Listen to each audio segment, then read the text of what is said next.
Bismillah ar-Rahman ar-Rahim. Assalamu alaikum, everyone. Thank you so much for joining us. We are so happy and excited to be speaking to Zara Choudary today, editor-in-chief and founder of Sacred Footsteps, which is one of my personally favorite Muslim publications, and certainly one of those blogs that I can just come back to again and again and again, and always find something new and fascinating and inspiring and uplifting, and it just seems to provide something that nobody else provides. So I'm going to read a very brief bio of Zara. She's being very modest here. Zara Choudary is the founder and editor-in-chief of Sacred Footsteps, as well as a podcast host and writer on topics related to Islamic history, culture, and archaeology, which is all very fascinating. And I want to ask many more questions about that. Assalamu alaikum, Zara. How are you? Alaikum salam. I'm very well, thank you. And thank you for inviting me on. Well, thank you for coming and agreeing to talk to us. It's really exciting to hear your side of this. I mean, your side of it, that's not really the expression I was looking for. To hear the behind the scenes side of the editing process. So before anything else, I wanted to just ask you to speak a little bit about Sacred Footsteps and what is it and what was it that inspired you to found this blog?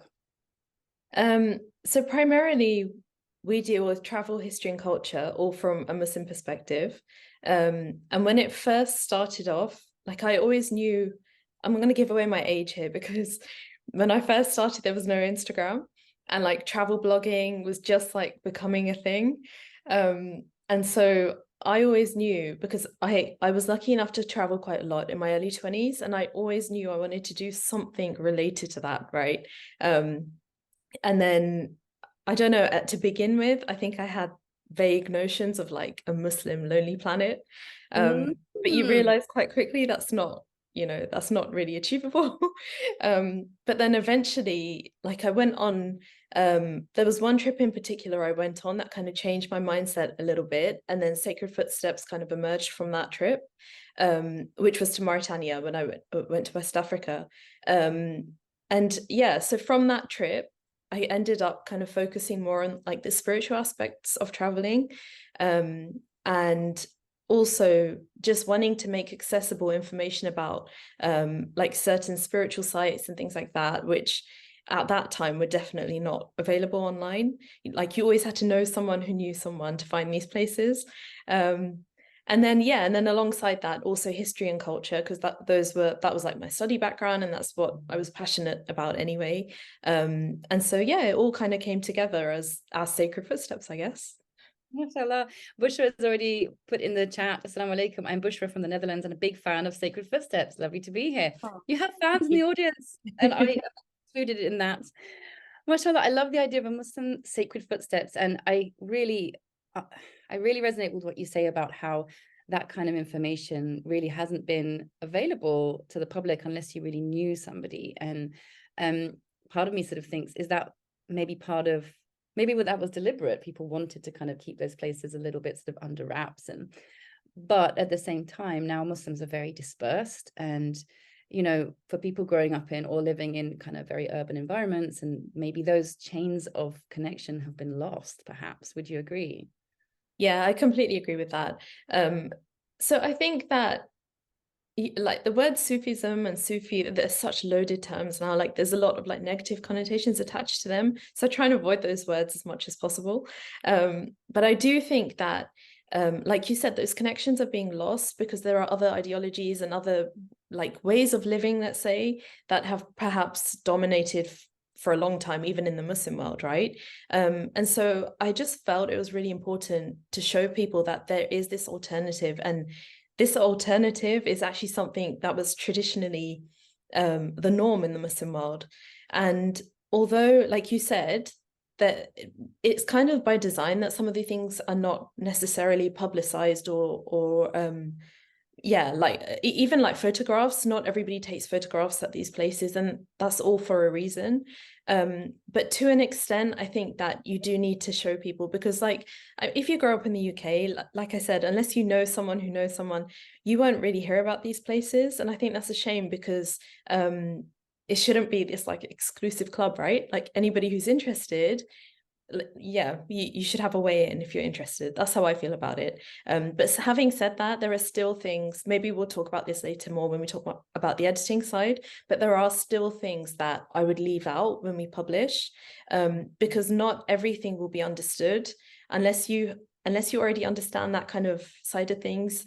There are certain things that will just sound ridiculous, and so I wouldn't publish them, because I feel like people who are interested in spirituality and those things and visiting these sites, they'll come across that themselves anyway. And when it's in context, it's different to when it's just, you know, like pulled out and put on the internet. Like, it always reads differently, so you have to consider those things. That's so fascinating. And I think that is, it really reflects the role of the editor as being a very sensitive person and being sensitive to how things are presented and how they're read. And on the internet, I mean, we all know the internet is a place of some pretty dark things and some very strange people, and making those things accessible can also expose you to some things that you don't really want to be exposed to. But yes, let's talk more about, I'm really keen to hear more about the editing process. But before we get into that, how did you go about founding this? Did you come up with an idea and then look into, you know, making a blog, making a website? Did you have a group of colleagues already in mind? So basically, I actually had this idea for like years before I actually started it. And that's partly because like the perfectionist in me just I wasn't happy with starting small, because I had such big like aspirations, which is ridiculous. And like in hindsight, I shouldn't have done that. Um, but yeah, so in my mind, it was never going to be like a personal travel blog. And I tried to make that distinction so clear to people to begin with, because I'd always wanted it to be a platform for other Muslim writers too. And so yeah, like starting off, it wasn't easy to find people necessarily. Like that was probably my biggest challenge. And so to begin with, I kind of got forced to start it by my sister, because she pointed out that like I'm just leaving it too long and I need to just start with what I have. And so I thought, okay, fine. My daughter was quite young at the time, and it just felt like an ideal time to do it, because I had already pieces that I had written. And so I started with those, I published those. I made very clear what our purpose was as a, I say our, but it was just me at the time. I try to make clear that this is all about travel from a spiritual perspective. And I think that that message is either going to resonate, or you're just not going to get it and you're not going to be interested. And for the people that it did resonate with, who understood the concept, thankfully among them there were people who immediately wanted to write for the platform. And so initially I did reach out to people I knew who had already traveled and who could write, and some of them kindly shared their work with me. But like, alhamdulillah, I'm so grateful that I didn't have to do that for very long, because like I said, people that the concept resonated with wanted to be involved. And so the team that we've now got, there were 4 of us who form the kind of like core team, I would say, for the past few years. And all of them found Sacred Footsteps in different ways and approached me and asked if they could be involved. And so it happened quite organically.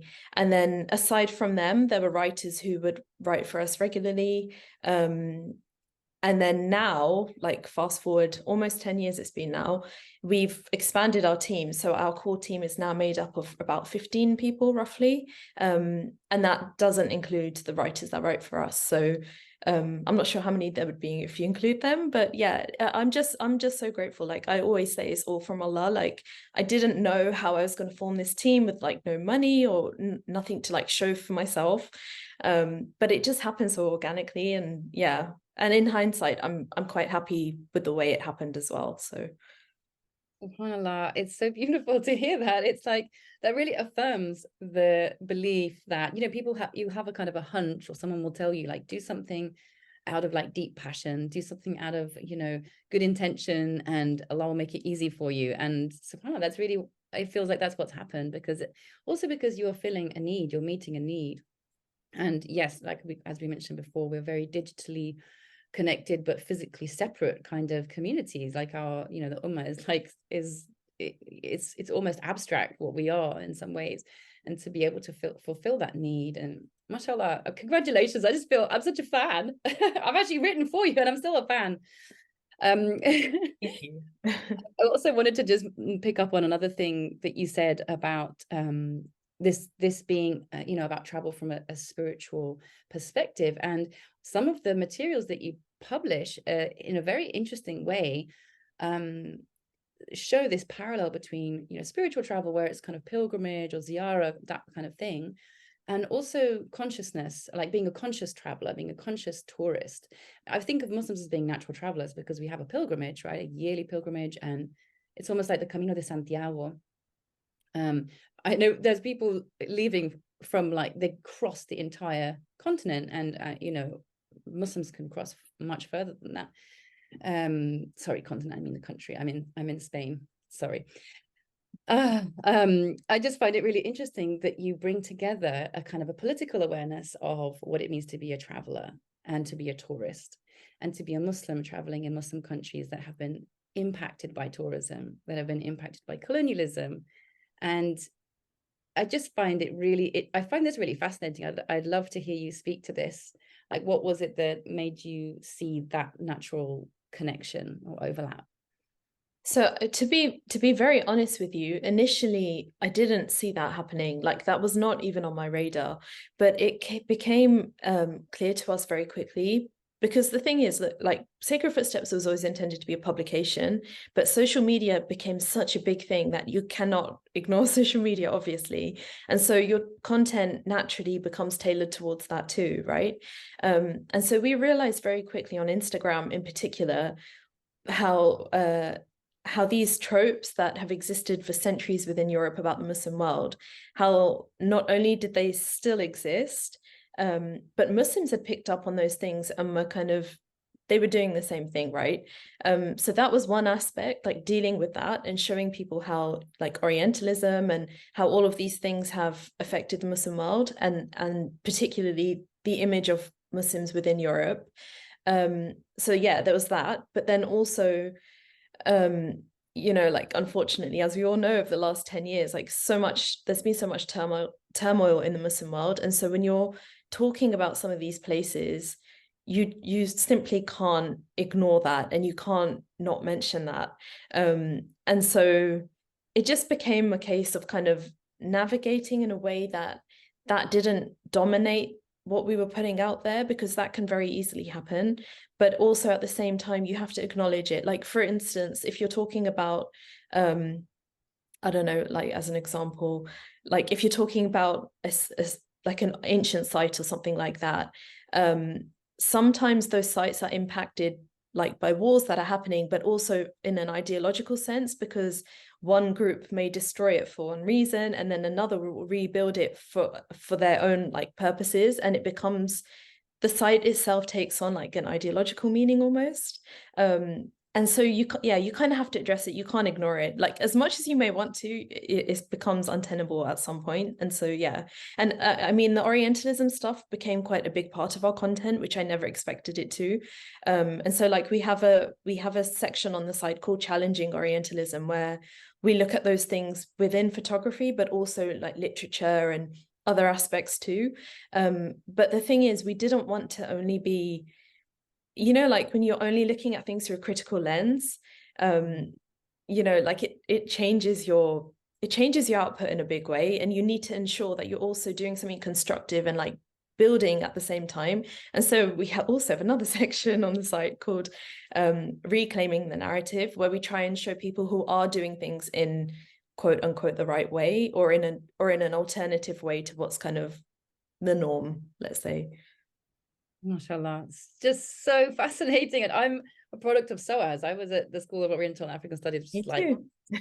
yes, and I was in the Africa department, and so, like, what we were looking at, there was so much of what we were looking at was about, not Orientalism in Edward Said's kind of framing of it so much, because we weren't looking particularly at Swana region. We were looking more at sort of sub-Saharan Africa, but it's very, very similar. The whole kind of the colonial and post-colonial kind of exhibition, like, sort of seeing the world as if it's an exhibition, which is really the white gaze, right? It's like looking at the world as if it's glass. Like, there you are over here we are, we're the rational observers and analyzing what's going on over here, and we can kind of describe it and frame it however we want. So really so happy to see that you're making this platform to reclaim that narrative, and also as you said, to platform Muslim writers and provide a space where Muslims can self-represent. And this is something that I think is very, very, very important. And we don't really see enough Muslim-run publications. Like, you know, I guess there's a bit of a pushback against it. Maybe some people say, oh, why do you only have Muslim writers or something? But we know how necessary it is to be able to be honest and to be able to represent ourselves without having to go through those filters of apologetics or, you know, try and understand us kind of things. Like, we just are as we are, you know? Yeah. MashaAllah, it's super, super, super interesting. We could talk for hours about this, especially about the sort of, well, maybe let's talk a little bit more about this, because I'm interested, especially with how you see Muslims kind of romanticizing the golden era and the sort of, you know, many of those locations are very ancient sites, like you mentioned, and they have been transformed. They've gone through loads of different phases. There've been conflict, there's been colonization, latterly perhaps war. And then also there's sometimes tourism thrown into the mix and all of that kind of thing. How do you feel about being part of this project to, I want to say, kind of rebuild our idea of ourselves? Do you know what I mean? And not necessarily, you know, how do you deal with that aspect of that tendency that we have of romanticizing the Ottoman Empire, for example, or Al-Andalus? Yeah, I don't know, to be honest. I'm not sure, because I think, like, firstly, I have to kind of take a step back and not see myself as rebuilding, because when I do that, it becomes quite overwhelming, because then you're like, am I doing the right thing? And, like, you know what I mean? Like, it becomes quite a loaded thing. But, you know, so the way I see it, like, when I look at the way things are playing out right now, I see two extremes, because you have, like you mentioned, you have those who completely romanticize to the point that, you know, like, Muslim Spain was like heaven on earth, right? It's like exaggerated so much. And also you have people who kind of deny some of the, you know, the negative aspects of, like, various empires, like the Ottoman Empire, for example. They don't want to talk about that. And you know, there has to be honesty with these things. Like, you cannot, like, you can't sugarcoat things, and you can't look at history through rose-tinted glasses. That's pointless to do, right? But also, we also have this other extreme where, like, so I'm a SOAS girl too, and I think that many of us of that background very naturally look at things through a critical lens, because that's kind of, those are the tools you're given, right, when you're at a place like SOAS. The only danger with that, and it's taken me years to finally realize that, the only danger with that is those ways of thinking are also not from the Muslim world.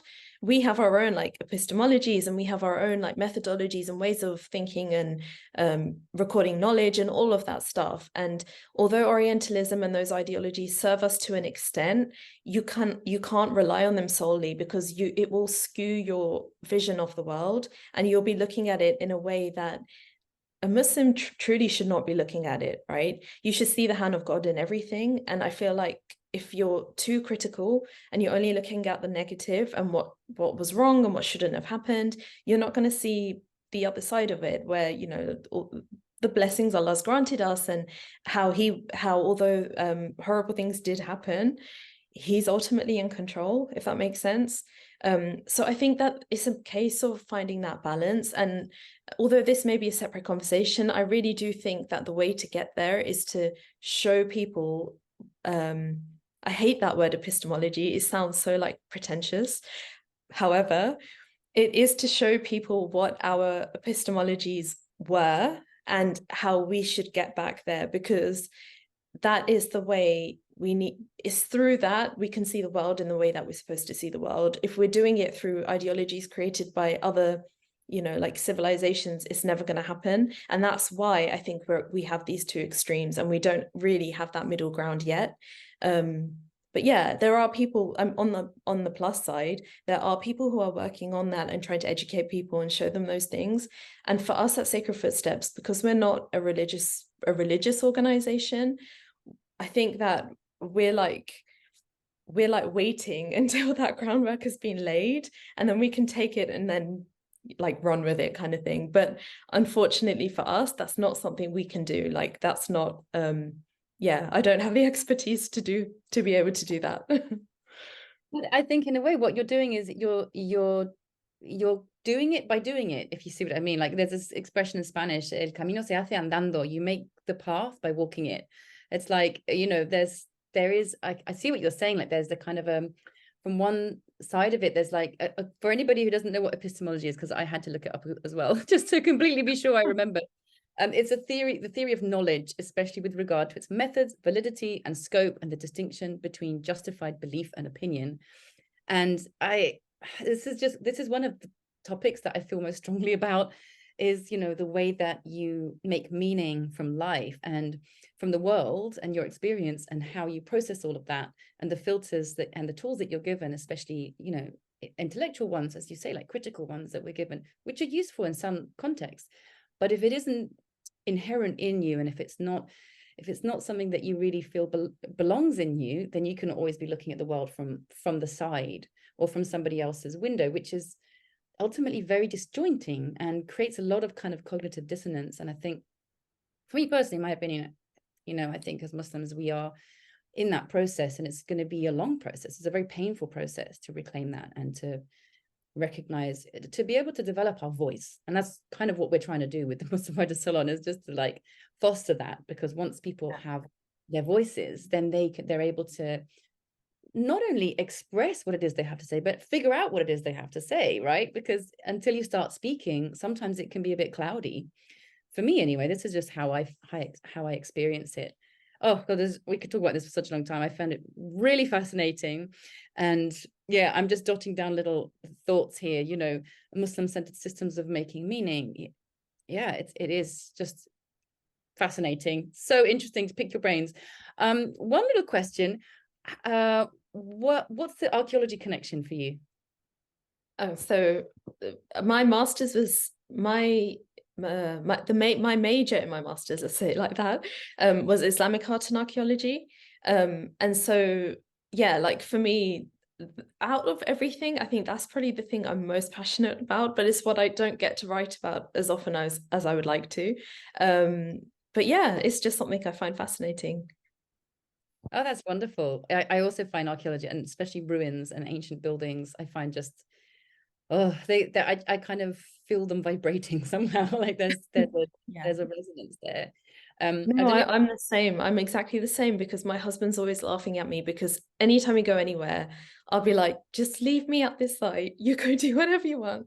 I could stay there for hours. I just like, yeah, I just love it. It's hard to explain why, but yeah, I just do love those sites.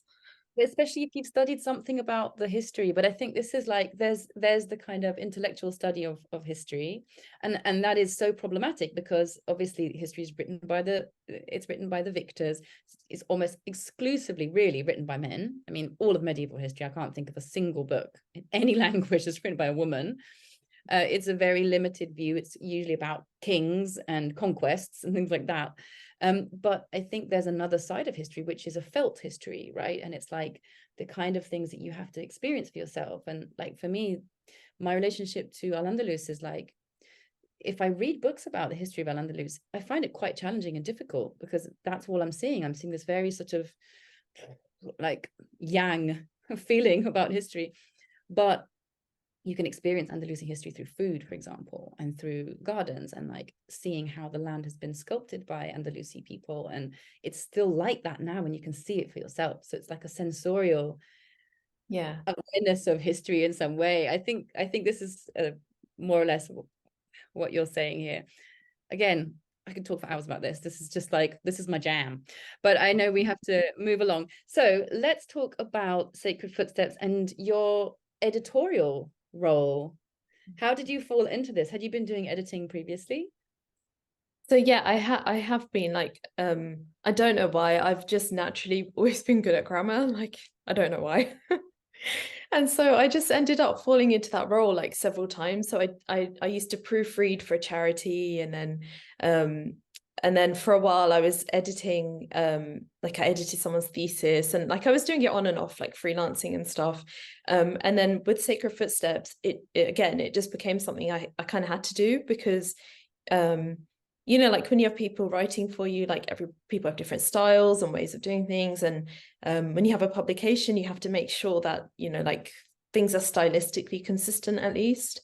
And obviously grammatically correct as well, like is very important. And so, yeah, I ended up kind of falling into that role. But then now, I've kind of handed it off to other people because now that our team has expanded. And so now we have, I think, 5 editors on the team and a managing editor. So they take care of like the kind of day-to-day of it. And then I give everything like the final check at the end. But yeah.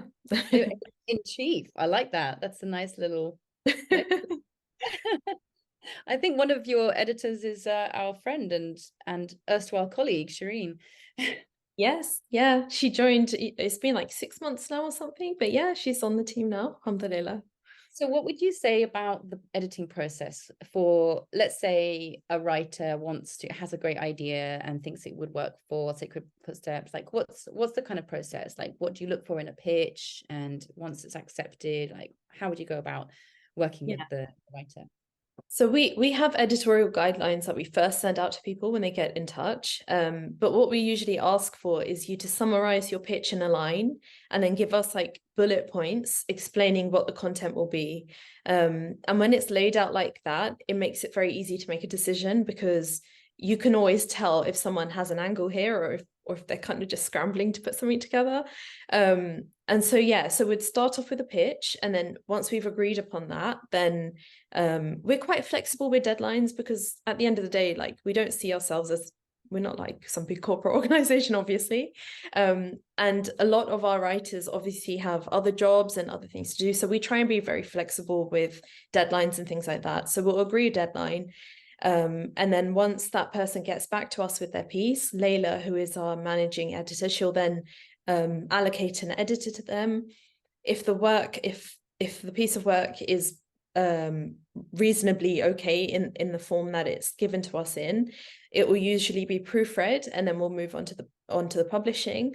If it needs some work, then that editor will go back and forth with that writer. You'll like work together and then try to come to something that we can then go on and publish. Wonderful. What do you look for in a pitch? Are there any topics that like your kind of dream topics that nobody's pitched to you about yet? I always want more about like women's perspectives, because, you know, so like I said at the beginning, there are certain topics to do with like Sufism and spirituality in these sites that are not that easy to find.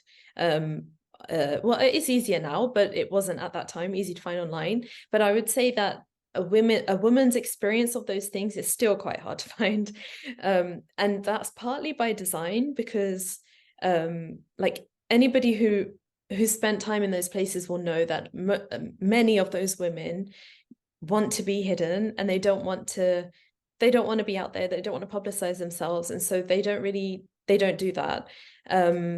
But I just think that there is a way of maybe doing it where you don't necessarily like expose things, but you still talk about your own personal experience. And yeah, so that for me is always like a woman's experience of different places, because otherwise one of the criticisms we often get at Sacred Footsteps is that we're not sharing like videos. For example, it's Maulid season right now, and so the vast majority of our videos will be of men, and that's because like women's gatherings are often not filmed, right? But it's very difficult to like explain that to people who are not like familiar with that kind of culture.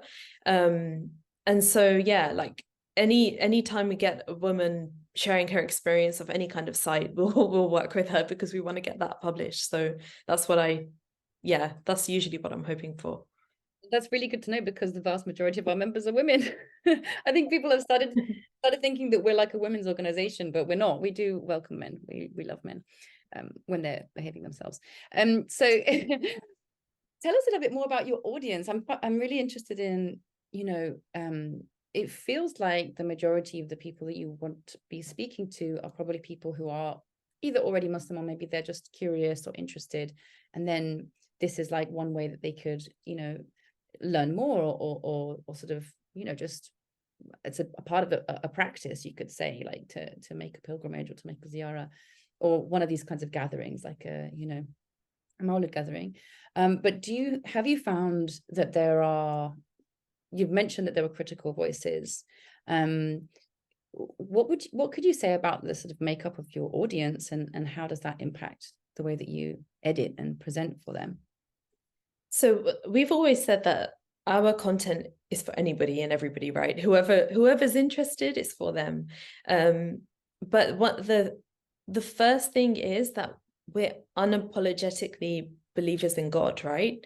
We're not going to write about places as though we don't believe in God, which is like the vast majority of like mainstream publications are rooted in the fact that God doesn't exist for them, right? So yeah, that's the first thing. Like, we're unapologetically believers in God, and so we're going to always write from that perspective. And then after that, like, the first thing is people who are interested in like Sufism and the Tasawwuf and all of those things. If you're interested in that, you're going to be naturally inclined towards our content.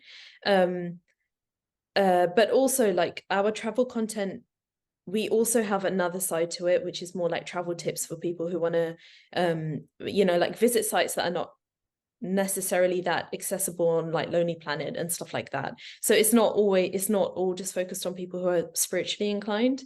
And then yeah, other than that, the other thing I would say is that we're trying to like bridge a gap, because like, not everybody has access to like academic journals and things like that, and so we're trying to make that kind of thing accessible for that like big middle group of people, right, who want to know about these things, who want to learn about like Orientalism, for example. But yeah, they're not going to go and read like big books on it, or access academic journals and things like that. So we try and make that kind of content accessible too. But yeah, it's like hard to answer like who our audience is, because we've encountered like such a varied, surprisingly, we encounter like a very like diverse, I don't know what the word is, type of person, like, but you know what I mean. It's so you have people who are interested in it for different reasons, and so some people who may not like the spiritual stuff, they may like our history content instead. And so yeah, it's quite hard to like put a pin on who our audience is. It's really interesting, and I find it very interesting, particularly this thing of being unapologetically believers, because I feel that this is something that is particularly, like, I feel more keenly in platforms that are based in Europe, whereas in America it's almost like, yeah, there are definitely people who are atheists, and kind of there are more platforms that are more secular, but for people to speak about God seems to be easier to do that. And I think because Christianity is still kind of quite, I don't want to say popular, that's not really the right word, but you know what I mean? Like, it's still, Yeah. there's a lot of believers. And so therefore there's a kind of an assumption that, well, you're allowed to believe, kind of thing. And then there's a bit more sort of shame or stigma around just the simple fact of being a believer, especially in the UK. I grew up in the UK and went to school in the UK, and that was the experience that I had. Like, regardless of just religion, like, just being a believer was like, okay, you're crazy. A lot of gaslighting, that's a whole story in itself, being a Muslim in a non-Muslim country and feeling perpetually gaslit. I do want to just share a comment from Bushra. She says, I organize monthly zikr gatherings for women. We also do this online once a month. I would love to share or write about that. So I think you have somebody already ready to pitch Perfect. to, which is Yeah, please do email us. Also, the thing you said about making academic materials more accessible, I find that very, very interesting as well, partly because I see a sort of diminishing interest or trust in universities. And I think people nowadays, like, I'm thinking of my kids, my older two are teenagers, and they're a bit dismissive of university, actually. And for me, I grew up thinking, well, obviously I'm going to go to university. Like, I didn't even think about it. But for them, it's much more like, well, do I really have to? Should I really get into so much debt? Should I, so they're kind of questioning it a lot more. And I'm finding it very interesting. Like, I'm not against that, because for me, I was just interested in so many different things. Like, I was like, how am I going to fit all this into a degree? And I did do a very varied degree, but even so, afterwards, I was like, I couldn't find a master's that would fit all the things I wanted to do. So I kind of just went, right, I'm just going to study and I'm going to write. And that's going to be like my way of continuing to learn. And then also, you know, being a voice that is more accessible does give more satisfaction at the end of the day, because many academics, many of our members would, they describe themselves as recovering academics. You know, people kind of learn to write in an academic context and then are having to like unlearn that, because you hear that critical voice in your head so much that then having anything personal to say, you just feel like can't say that kind of thing. Yeah. And the creative outlet is one way to, you know, develop this. But what Sacred Footsteps does is actually show you can have both. You can have that intellectual rigor, and the editing process also is rigorous, isn't it? It's like it does require challenging, and is this really true, you know, kind of pushing in that sense. But there's this flow between them. Would you agree?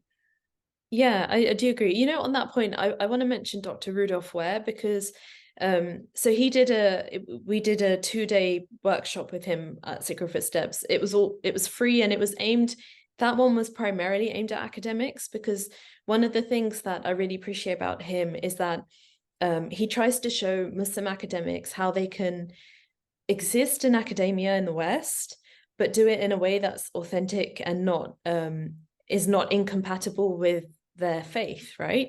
And so yeah, like I would recommend people look that up. It's on YouTube if you're interested, if that's something that does concern you.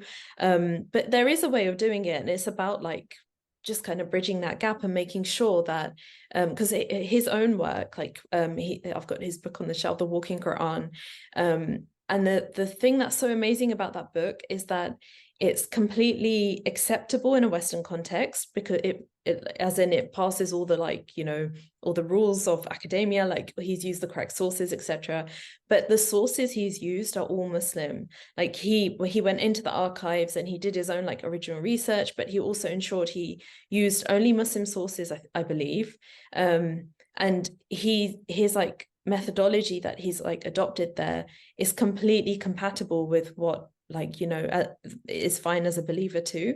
So yeah, like there are people out there doing that, and for us it's a matter of like maybe not at an academic level necessarily, but it's a matter of like showing people, like showing other writers, especially, right, journalists, writers, teachers. It's about showing that group of people that it can be done, and it's not a case of like either or, because I feel like sometimes people think they need to leave their job completely in order to be like authentic to themselves and to their faith, but that's not necessarily the case. I'm not sure if that answered your question. I've forgotten what your question was. I wasn't really asking a question. I was just like, hey, here's this idea. What do you think? I don't really ask many. I don't know. I'm an eccentric interviewer, I suppose you could say. But I just find it really interesting to like and I love the work of Rudolph Ware, Dr. Bilal Ware. And you just made me think we need to interview him. I'll have to find some way of, maybe you can hook us up. We could connect him. Yeah. He's definitely one of those authors that, I mean, the thing is that Muslim writers are a very eclectic and broad-ranging bunch. And I think for many of us, we've sort of almost been pushed into that role of having to write nonfiction, because it's almost like we have to prove ourselves and we have to show that we are, you know, legitimate intellectuals, and we are rigorous, and we use the sources. And I love that you point that out, that that's what he has done. It makes me kind of think that maybe there is a way to sort of use the tools of the oppressor to dismantle the oppression. Maybe that's one way we have to sort of go about it. And I think especially for Muslims growing up in the West, you can't really separate out the Muslimness and the Westernness in some ways. It's like there's a way that we've been trained to see the world and look at the world and analyze the world, and we also can't really abandon it, nor I think do we have to entirely. I don't know. Again, what do you think? No, I completely agree with you, because I think that we have to find that middle ground, right? We have to equip ourselves with the tools to like navigate the spaces we're in. I don't think it's a case of like abandoning those spaces, because I don't see how in the long term, I don't think that's realistic.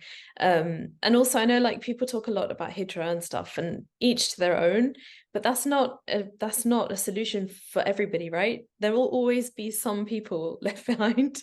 And so I just think that, yeah, like it's more a case of equipping ourselves with the tools and learning how to navigate those spaces. And like one of the things that we really like, we remind ourselves of this a lot, you know, in many different contexts, is the fact that we're not there to like refute things, right? There's no need to do that. If you start refuting things, that will consume you, like that will consume all your time, your energy, your sanity. Instead, what we try and do is show people an alternative. Just all you have to do is do the work and just show people, and it's there for them to then go and make their own conclusions, to take on board what you've done or said, or to leave it, right? You can't force people, you can't force anything on anybody. But yeah, I just think that, like what I said earlier, I think that we need to focus more on being constructive rather than critical all the time. And yeah, again, I've forgotten what your question was. I don't think you had a question. This is the topic that I could actually talk about this for ages, but I will so go off on a tangent that, yeah, you don't want to. Tangents. You've still got like 15 minutes, so we can do tangents, and I don't have too many more questions. But I did have one other thing I wanted to bring up, and maybe this is a bit of a contentious topic, but you just made me think of it, because, you know, in the Quran, we are told to dispute with people in the ways that are ahsan, you know, like the beautiful and good.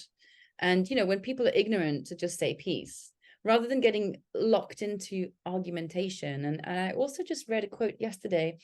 I'm struggling to remember who it was from. I think it was from Sayyidina Sulaiman, alayhi salam, who told his son, stay away from argumentation because it leads to no good. I'll have to try and find it, because it just really struck me that, you know, like, again, like you say, that the critical outlook can really ensnare you and like catch you, you know, you can get so tangled up in attack and defense, and then in the end there's just rubble left afterwards, you know. And you think, okay, isn't this just what every war that's ever happened? You know, like the people who really take the brunt of that are they're the grass underneath the elephant's feet, right? They're the sort of the people whose voices are not being represented or respected in any way. So in that vein, again, I'm not really asking proper questions here, but this is just so fascinating. Have you had to deal with, or how have you dealt with trolling, whether from Muslims who didn't like what the sort of things you mentioned, that Sufism is a very loaded term, and we know that, you know, there are Muslims who really persecuted Sufis, and also potentially there are non-Muslims who might have sort of come at you. Have you sort of managed that? So this is this is an interesting topic, because we've been trolled by everybody. Like I cannot like overstate that, because literally we've upset everybody. Because on the one hand, you know, you've got people who are maybe more Salafi inclined, and so then of course they're not going to like our content. We're talking about shrines, you know, we celebrate Maulid, we do all of those things, and that's going to upset them. So we fully expected that always. But the thing is, so like a few years ago, we started talking more about like Shia Muslims and showing various Shia communities around the world.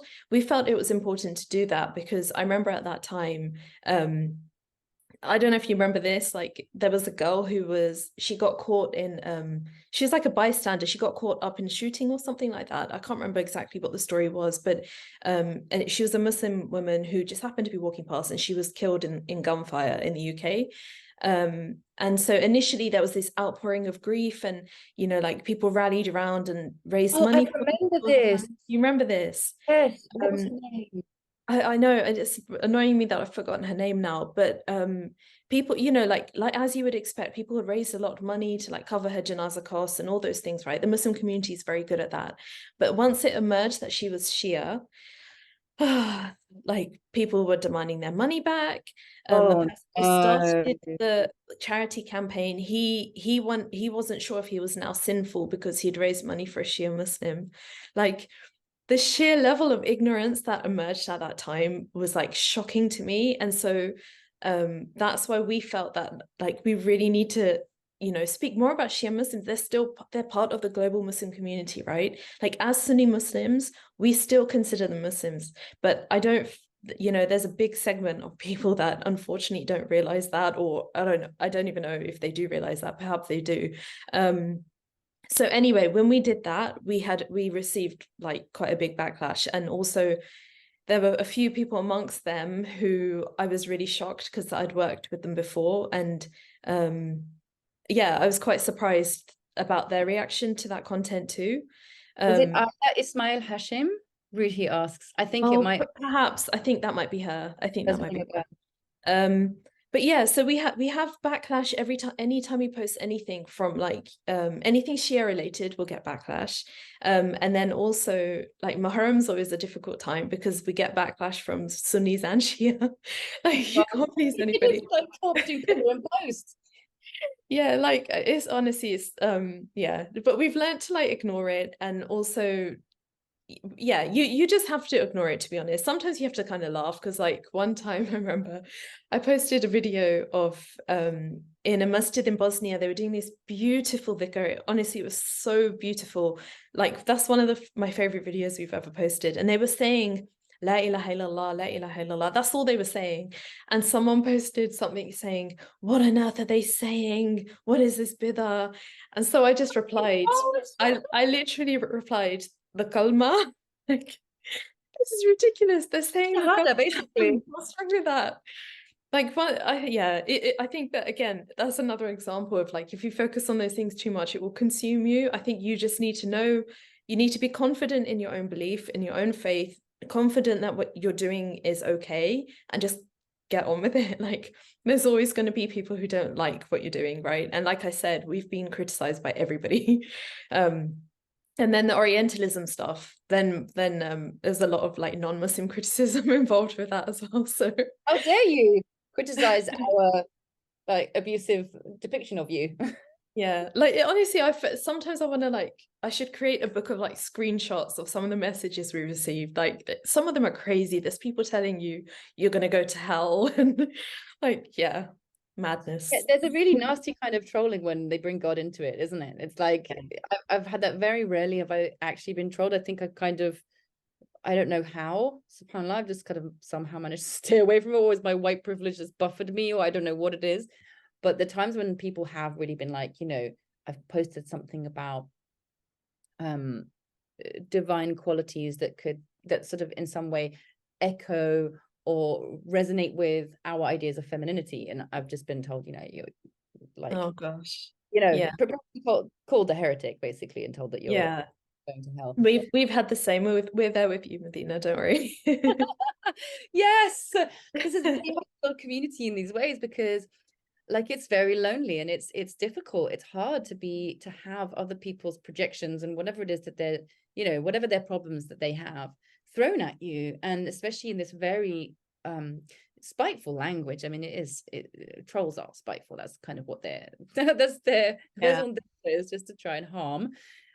So I really admire the fact that you've just carried on, keeping on, and really just to continue to try and speak justice, like to do justice to situations. Kind of, I think one of the beautiful aspects of journalism, when it's done in that kind of conscious way, is you're doing justice to a situation, and you're giving a voice to people who have been erased, or even people from the past whose voices and experiences have been erased, or people in the now, like you say, like hearing women's voices, and to have them represented is a very powerful thing. You do feel like, wow, this is God's work, this is justice, this is standing up and speaking, and not letting, not being concerned with pleasing everyone all the time, because as you say, you can't do that. And Muslims being as diverse as we are, it's inevitable that somehow you're gonna step on somebody's toes. But Yeah. subhanallah. I think also I would just add to that. I think also it for a lot of people this comes down to like a lack of learning their history, because I don't think they realize just how much disagreement existed amongst the best known scholars like of Islam.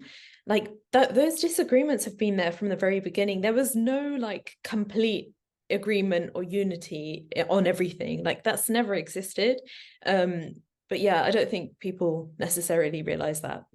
No, and it's very much of our time. It's a zeitgeist, isn't it, of the polarization of language and, you know, a narrative, and the way that, I mean, Noam Chomsky talks about this all the time, but, you know, like the sort of and I think social media has really played into that very heavily, hasn't it? I mean, it's just that the algorithm emphasizes your view, and it is incredibly sad that people can't sort of see themselves in the other anymore. Which is, you know, I mean, going back to the she thing, I mean, I was going to mention earlier that, you know, the thing of pilgrimages, the biggest pilgrimage gathering, as I'm sure you well know, is to Mark Kadwala, and people will travel. They'll, like, they say that something like 11 million people. It's the biggest gathering of anyone, on any human beings on the planet, and people will travel for, you know, months from crossing different countries, and yet we don't really get to see that, which it feels like the world is being misrepresented to me, because those stories are not being shared, and there are all these like filters in the way and barriers in the way, and it just takes this kind of courage and just grit to just go,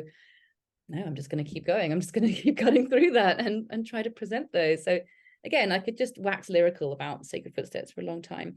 And I have got I'm also glad you mentioned about the flexibility, because as writers, we do benefit from having a deadline, but deadlines often go over. And I did pitch to you earlier in before the summer, but I am going to be writing for you very soon, inshallah. So to come back to the editing, Halima Ahmed asks for your advice about how to get into editing as an aspiring editor herself, and what makes a good editor, or key skills and experience, in your opinion. Oh, that's a good question. I mentioned to Medina earlier because I don't get to talk about the editing very often, so I'm quite enjoying this. But yeah, so to get into it, I would suggest that you start off freelance. Just because, and there's so many platforms now that you can like advertise on as well. But because I've not done it during this era, it's like a new era of editing now, right? With all these different platforms. So I wouldn't know what the best ones are, but I'm sure like you can do your research on that. But I think that's probably the best way, because you can decide what kind of things you want to edit, because so for example, I made a real mistake like at one point, because I edited someone's thesis, but I can't even remember what the thesis was, but it was not in the humanities, and it was more like sciencey, and because I wasn't familiar with that kind of like terminology, it was really, really difficult to edit. So I would stick to like a field, like an area that you know or are familiar with already. So don't make the mistake of having to learn like jargon and stuff like that. So yeah, there's that. But then there's also, if you want to just like gain experience, there's always charities who need help. Like I learned this quite early on. Like I proofread for two charities. Like one was like an Islamic organization, and so you know, like a lot of teachers need help with this stuff. So yeah, like that, if you want to just build up a portfolio, like you could reach out to someone and ask them, because you know, like their teaching notes and things that they share with the students, etc., stuff like that, I edited all of those things too, because yeah, like they needed the help, and it just helped like hone my skills too, I guess. So yeah, that was the first part of the question. What was the second part? What kind of skills you need? Let me just Oh, find the it. skills you And need. experience, yeah. What makes Yeah, it so like obviously, you know, you have to have a decent grasp of grammar. Like it would be very difficult to do if you didn't. But also you need to like really be aware of like the correct format. Um, but it would really depend on what you were editing.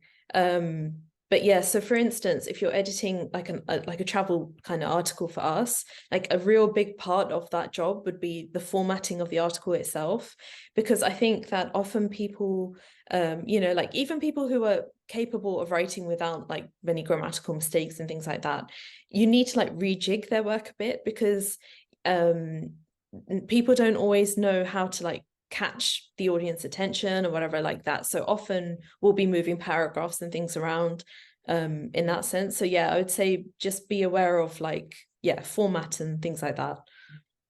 Yeah, it's really interesting, and I totally agree. Even myself as a writer working with editors, and myself as an editor working with writers, a big part of it is just the conceptual flow, and just Yeah. managing that information in a way that feels comfortable, so that a reader will just kind of fall into it and want to keep reading and not be jarred. And, you know, I mean, there's a sort of line by line part of that, which is if a line doesn't flow, then it can make you kind of tired. Like it's literally tiring your brain. It's like typography as well. And my dad is a book designer and typographer, and he would talk a long time about this.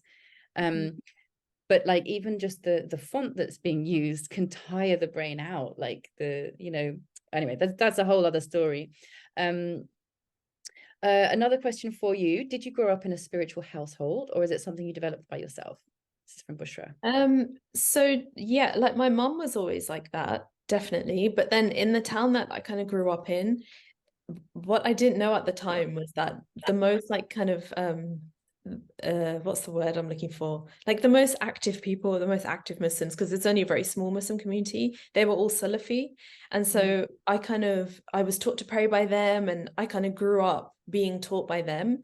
So it was only after university and after I got married that I kind of realized that, oh, this is different to like what other people do, kind of thing. Because I wasn't even aware that, like, I didn't even know what a Salafi was at that time. So yeah, no, a lot of it I had to learn as an adult. So but then ironically, the things I was learning were things that my mom had already been doing that during like my teens I thought were not allowed and she shouldn't be doing. So yeah, there was a lot of learning and unlearning involved. That's so fascinating. I know just before she popped out, she said, I currently work as an editor and would love to do something more aligned with my heart. I'm going to look into this too. Thank you, Zara, Medina, and everyone. So exciting that this is inspiring people. Ruhi also said, going back to our discussion about disagreement, that she thinks disagreement, when it becomes toxic, is a reflection of inner conflict and a struggle to look inwards. There's that saying, if you point one finger at somebody, remember to point three back at yourself. And absolutely, this has been very much uppermost in my mind recently because of some personal things. And my last Substack was entirely on this topic. And she also says, are there any opportunities with Sacred Footsteps on film journalism? If not, if that's something you're familiar with, any recommendations? Film journalism. I was going to say there's always opportunities at Sacred Footsteps, but yeah, on film, probably not yet.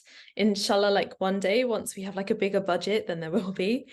But yeah, I can't think of anything off the top of my head. It depends on what kind of film journalism, like what you're interested in. If you like Medina, if maybe you share my email, that I do know of a couple of things, but they're quite specific. So if they fit in with what she's trying to do, then I can put her in touch with somebody. That would be amazing. And also, Ruhi, there's if you look in our, I think it's in resources, Pillars Fund, which is actually, it's American. America's got where all the money is, but it is partly supported by or funded by Riz Ahmed, and they have an opening right now for they're taking on, they're receiving applications, I think until the end of October, for funding and mentorship for people who want to make films, Muslims particularly who want to make films. It's about Muslim journalism and storytelling, and I think they might lean a little bit more heavily towards journalism. I would love to make films. I have kind of been part of making films before, but it's really hard. It's really hard to get the money for it. That's the main problem. And then once you have the money, it's like, well, that person who's giving me the money now wants me to do it a certain way. And so like there's this sort of push and pull or tug of war between, like integrity and needing money to do things. Anyway, do you want to say anything about the podcasts? What would you like to know? I don't know. I mean, what got you into it? What do you think about the Muslim podcasting scene is booming? It's massive. Yeah. So I mean, I love podcasts. I always listened to them like for years before we started our own.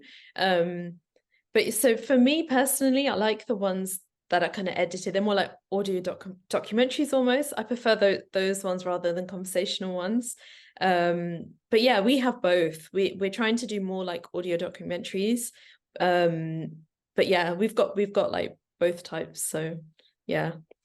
Great you say that, because some of the best, I do like the conversational podcasts, because I mean obviously they're much easier to put together, and it's nice to hear people just chatting in a like relaxed kind of informal way. But when something's been very well produced, I don't know if you saw this podcast series, and I'm cannot for the life of me remember the names of the people who did it, but it was produced through the Washington Post, I think.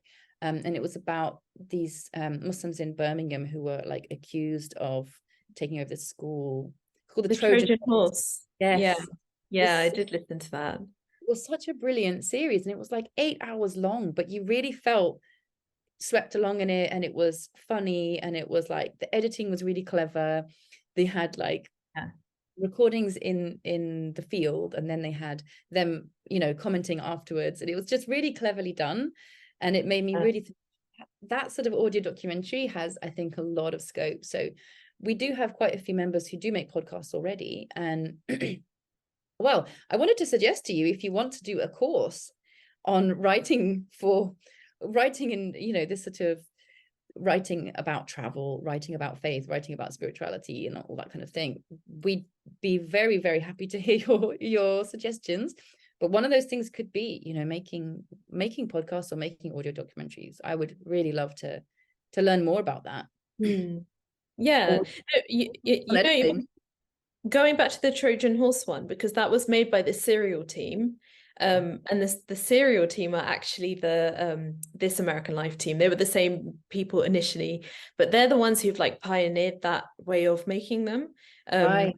So because the thing that they do that nobody else really was doing at the time is that it's not just about the story itself, it's about you find your journey in finding out that story. So the way it differs from something like Radio 4, like Panorama or something, is that that would be purely about the story that they're investigating, whereas this is more about the journalist, right? And the journalist's kind of journey in finding out the information. So I think that's why it's so like it's quite addictive to hear, right? You want to know more. It's like yeah, it's like a really clever format that they've kind of pioneered, and it's really engaging. But I think it's kind of what we've been talking about throughout this whole interview, is just, you know, how to present your, like, to not lose your subjectivity in the presentation of facts, which is sort of how we've been very much taught how to present information, engage with information, is in this very depersonalized kind of way, like a disembodied way, as if to say, like, I'm this kind of godlike creature that can kind of look down on the world, and I, you know, the story as if I'm not even part of it, but actually you are part of it. And the engaging, especially for a journalist, you know, you're going around interviewing people and stirring things up, and inevitably you're a part of that story. Yeah, no, I completely agree. And the thing is, because like BBC and because obviously BBC are like famous for their and even Channel 4, like with dispatches and things like that. I think like traditionally they always had that like voice of God thing, as though this is the truth. We've told you like the truth. You have to BBC accept it voice of as we God style, I presented like it. that. Whereas this other format, it doesn't do that, because the journalist talks about his own, like his or her own doubts. And so you're like presented the information in the way they've kind of discovered it. And then it's up to you after that to decide whether you agree or disagree. I think it leaves that door open a little bit, whereas the traditional format didn't do that. And it was a bit like, it was very factual. Everything was presented as complete fact. Right. And we know, anybody who studies history, again, it's like, well, who are the historians and who are the people documenting this, and what are the problematics of this? You know, can we take this as gospel? And of course we can't, because there are all these other factors that are changing the narrative and kind of filtering it and coloring it, and what we have at the end is our experience of it, and that can't be discounted either. Like, the way that we engage with that narrative is also very important. And I think a big part, again, going back to what you're doing at Sacred Footsteps, is, you know, encouraging people to be critical of those sources and saying, well, if it's the West reporting on Syria, for example, how much of that reportage is impacted by their gaze, and how much of it can we, you know, should we perhaps not look at it through Al Jazeera or through, I don't know, some other source that is perhaps more self-represented? And it comes back again to Muslims self-representing at the end of the day, rather than seeing themselves through these weird warped mirrors, you know, the sort of hall of mirrors that is, I guess, journalism and media media has that sort of quality, doesn't it? So, oh, Halima says, I would recommend Heart and Soul on BBC Sounds, short episodes of faith stories around the world. And you know who I would love to get on this is Ramona Ali, who does things for BBC Radio 4, which is also, BBC Sounds. I don't know what the difference is, actually. I don't have a VPN, so I can't really access a lot of that stuff where I am. Pillars Fund is open to residents in the UK and US. So that's about it. This has been so exciting. I feel so stimulated now, like I've had 3 coffees. This is just such a fascinating conversation. I feel there's so much more that we could talk about, but I want to be mindful of your time. It's now 10 past, and does anybody else have any other questions they want to throw into the chat really quickly, or is there anything else you would like to, any thoughts to leave us with? For me to leave you with, what advice would you have for Muslim writers? Yeah, so I do have some advice. I would say before you pitch to a publication, always familiarize yourself with their content first and ensure that like your piece will fit in with their content. And also secondly, because this is a challenge we're facing quite a lot now, just remember that Wikipedia exists and you don't need to write a Wikipedia entry for another publication. You need to ensure like you have an angle, or like for example, if you're writing about a building, let's say, you're not just describing its history, like, you know, you've either been there and can talk about your experience and frame the piece around your experience and then add the history, or you have like a specific angle that you're looking at and you're talking about it from that perspective. Because yeah, like we have encyclopedias, we have Wikipedia, like you don't need to describe just the history of a place anymore. So yeah, that's my advice. I love it. And it taps back into that whole thing of, you know, the writer as being a subjective observer and having their own thoughts and feelings, and the way that they engage with the material is their way of engaging with it, which again, it comes back to reestablishing our way of creating meaning and our viewpoint of the world and our epistemology. Yeah. That word, I'm going to use it more. Yeah, no, exactly. I agree with that. Thank you so much, Zara. I'm going to let you get on. It's been an absolute pleasure, a huge joy, and everybody, I think, has got a lot from this, and inshallah everybody who will watch this afterwards when we upload it to our platform is going to get a lot out of this. Not only your discussions about the materials that you write about and publish about in Sacred Footsteps and your whole approach, but also, you know, the advice about how to edit and how to pitch to an editor. It's super fascinating and really, really, really beneficial. So Jazakallah khair. Thank you so much. No, thank you for having me. And also, you're a really good interviewer, I would just say. Like, yeah, just felt like a conversation.